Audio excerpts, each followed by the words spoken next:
ଦେଖନ୍ତୁ ପୂର୍ବ ଗଣତି ମେ 23 ତାରିଖରେ ବନ୍ଦ କରାଯାଇଥିଲା କାରଣ ତାପରେ ମହାପ୍ରଭୁଙ୍କର ଚନ୍ଦନ ଯାତ୍ରା ଏବଂ ରଥଯାତ୍ରା ଏସବୁ ଥିଲା। ତେଣୁ ଆଜି ଯେହେତୁ ରଥଯାତ୍ରାର ଅନ୍ତରାଳରେ ଏବେ ଶ୍ରୀମନ୍ଦିର ଫାଙ୍କା ରହିଛି, ତେଣୁ ପ୍ରଶାସନ ପକ୍ଷରୁ ନିଷ୍ପତ୍ତି ନିଆଯାଇଥିଲା ଆଜି ସୂଚନା ପରେ ଗଣତି ମଣତି କରାଯିବ। ଏବେ ଗଣତି ମଣତି ପ୍ରକ୍ରିୟା ଆରମ୍ଭ ହୋଇଛି କାରଣ ଆପଣ ଦେଖୁଥିବେ ଶ୍ରୀମନ୍ଦିର ଭିତରେ ଏବେ ଭିଡ଼ ନାହିଁ, ମହାପ୍ରଭୁ ନାହାନ୍ତି, ଭକ୍ତ ମଧ୍ୟ କମ୍ ଅଛନ୍ତି। ତେଣୁ ଏହି ସମୟ ଭିତରେ ସେମାନେ ଆରାମସେ ଯାଇକି ରତ୍ନଭଣ୍ଡାର ଗଣତି ମଣତି ପ୍ରକ୍ରିୟା କରାଯିବେ ଏବଂ ତାର ମଧ୍ୟ ପ୍ରକ୍ରିୟା କହିବା କି ଆଜି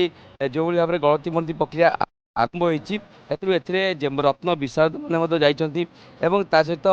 ସେମାନେ ରୂପା ରସିକ ସୁନା ଥଣ୍ଟିଆ ଏଇଭଳି ଭାବରେ ତା ସହିତ ଜୋଭା ଯେଉଁଗୁଡ଼ିକ ମହାପ୍ରଭୁ ଶ୍ରୀଅଙ୍ଗରେ ପରିଧାନ କରିଥିଲେ ଯେଗୁলো ସବୁ ଖୋଲା ଯାଇଛି ଏବଂ ତାକୁ ଶ୍ରୀମନ୍ଦିର ରତ୍ନଭଣ୍ଡାରରେ ରଖାଯାଇଛି। ତେଣୁ ସେଇଗୁଡ଼ିକ ଆଜି ଗଣତି ମଣତି ପ୍ରକ୍ରିୟା ଏବେ ଆରମ୍ଭ ହୋଇଛି ଏବଂ ତା ସହିତ ଜୋଭା ଚିତା ଏବଂ ତା ସହିତ ଅନେକ ଦୁର୍ମୂଲ୍ୟ ରତ୍ନ ପଥର ଏବଂ ରୂପା ରସିକ ସୁନା ଥଣ୍ଟିଆ এই ସମସ୍ତ ଜିନିଷକୁ ଆଜି ଗଣତି ମଣତି ପ୍ରକ୍ରିୟା କରାଯିବ ଏବଂ ଯେହେତୁ ଗୋଟିଏ ପଟେ ଶ୍ରୀମନ୍ଦିର ଭିତରେ ଏବେ ସେଭଳି କୌଣସି ରୀତିକାନ୍ତି ନାହିଁ, କେବଳ ଭକ୍ତମାନେ ଦର୍ଶନ କରୁଛନ୍ତି। ମହାପ୍ରଭୁ ଯେହେତୁ ଶ୍ରୀଗୁଣ୍ଡିଚା ମନ୍ଦିରରେ ବିରାଜମାନ ଆଡ଼ମ୍ବର ଦର୍ଶନ କରୁଛନ୍ତି, ତେଣୁ ସେମାନଙ୍କ ପାଖେ ଯଥେଷ୍ଟ ସମୟ ରହିଛି ତାକୁ ଗଣତି ମଣତି ପ୍ରକ୍ରିୟା କରିବା ପାଇଁ ଏବଂ ସେହି ଅନୁସାରେ ଯଦି ଆମେ କହିବା ତେବେ ଗଣତି ମଣତି ପ୍ରକ୍ରିୟା ଏବେ ଆରମ୍ଭ ହୋଇସାରିଛି ଏବଂ ଏଥିରେ ଶ୍ରୀମନ୍ଦିର ମୁଖ୍ୟ ପ୍ରଶାସକ ଏବଂ ଜଷ୍ଟିସ୍ ବିଶ୍ୱନାଥ ରଥ ରତ୍ନଭଣ୍ଡାର ତଦାରଖ କମିଟିର ଅଧ୍ୟକ୍ଷ ସେ ରହିଛନ୍ତି, ଜେମୋଲୋଜିଷ୍ଟ ବା ରତ୍ନ ବିଶାରଦ ରହିଛନ୍ତି ଏବଂ ସେମାନେ ଗଣତି ମଣତି ପ୍ରକ୍ରିୟା କହିଛନ୍ତି। ଯଦି ଆମେ ରତ୍ନଭଣ୍ଡାର ଗଣତି ମଣତି ପ୍ରକ୍ରିୟା କହିବା ସମୁଦାୟ ପ୍ରାୟ 72 ଘଣ୍ଟାର ଗଣତି ମଣତି ପ୍ରକ୍ରିୟା ଏଯାବତ ଗୋଟିଏ ସରିଚୟ ଦିଆ କହିବା ସ୍ୱତନ୍ତ୍ର ଭାବରେ ସେ ପ୍ରକ୍ରିୟା ମଧ୍ୟ କରାଯାଇଛି ଏବଂ ମୋଟାମୋଟି ଭାବେ ସମସ୍ତଙ୍କ ରହିଛି ଏହି ଗଣତି ମଣତି ପ୍ରକ୍ରିୟା ସରିବା ପରେ ସ୍ୱତନ୍ତ୍ର ଭାବରେ ଏହାର ଏକ ତାଲିକା ମଧ୍ୟ ପ୍ରଶାସନ ପକ୍ଷରୁ ପ୍ରସ୍ତୁତ କରାଯିବ ଏବଂ ମୋଟାମୋଟି ଭାବେ କହିବାକୁ ଗଲେ ସେହି ପ୍ରକ୍ରିୟା ମଧ୍ୟ ଆରମ୍ଭ ହୋଇସାରିଛି ଏବଂ ନିଶ୍ଚିତ ଭାବେ ଯଦି କହିବା ଯେ ପ୍ରଶାସନ ପକ୍ଷରୁ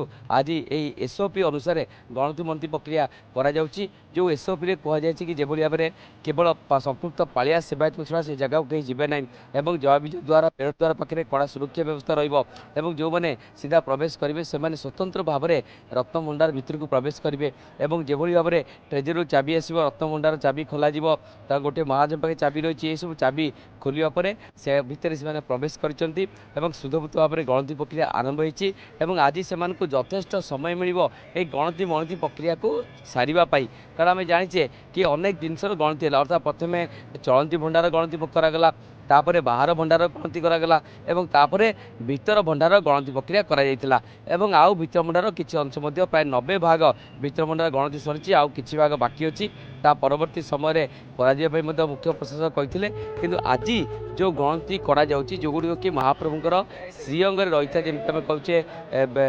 ସୁନା ସୁନା ଥଣ୍ଟିଆ ଏବଂ ତା ସହିତ ଜୋଭା ଯେଉଁ ମହାପ୍ରଭୁ ପରିଧାନ କରିଥାନ୍ତି ଏବଂ ତା ସହିତ ଚିତା এইଗୁଡ଼ିକ ଆଜି ଗଣତି ମଣତି କରାଯିବ। କାରଣ ଏଥିରେ ଆପଣ ଦେଖୁଥିବେ ମହାପ୍ରଭୁଙ୍କ ସେଇ ଚିତାରେ ଦୁର୍ମୂଲ୍ୟ ପଥର ରହିଛି, ଯେଉଁ ଦୁର୍ମୂଲ୍ୟ ପଥର ସହିତ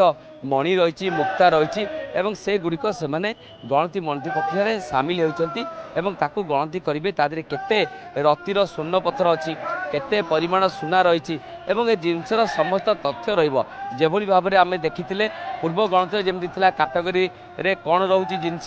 ଏବଂ କେତେ କ୍ୱାଲିଟିର ରହିଛି ଏବଂ କ'ଣ ରହିଛି ଏବଂ ତାର କିଭଳି ଭାବରେ କେତୋଟି ରତ୍ନପଥର ରହିଛି ଚିତାରେ ଏବଂ ମୁଖ୍ୟ ପଥର ଗୁଡ଼ିକ କିଭଳି ରହିଛି, କେଉଁ ରଙ୍ଗର ରହିଛି, କେଉଁ କ୍ୱାଲିଟିର ରହିଛି, ତାହା ମଧ୍ୟ ସମ୍ପୂର୍ଣ୍ଣ ଭାବେ ତା ଦେହରେ ରଖାଯିବ ଏବଂ ତାର ଏକ ତାଲିକା ପ୍ରସ୍ତୁତ କରାଯିବ